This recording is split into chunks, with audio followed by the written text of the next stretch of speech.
Hey everyone, and welcome. Today we're tackling a fun little problem from Leetcode. It's called convert integer to the sum of two no-zero integers. It sounds a bit wordy, but the core idea is pretty straightforward. Let's break it down together. Alright, so here's the official problem description. Let's not read it word for word. Instead, let's figure out what it's really asking. We're given a number, called n. Our goal is to find two positive integers, let's call them a and b, that satisfy two simple rules. So what are these rules? First, a and b have to add up exactly to n. DC. Easy enough. The second rule is the key.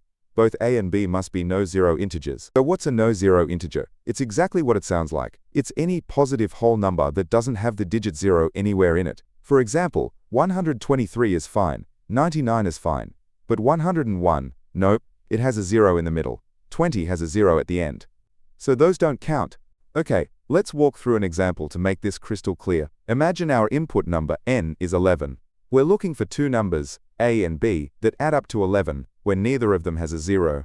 The simplest way to start is to just start trying things. Let's pick a value for a, starting from 1.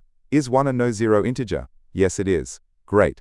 If a is 1, then b has to be 11 minus 1, which is 10. Now, we check b. Is 10 a no-zero integer? No, it has a 0 in it, so the pair 1 and 10 is out. No problem, let's move on. Let's try a equals 2. Is 2 a no-zero integer? Yep. So b would be 11 minus 2, which is 9.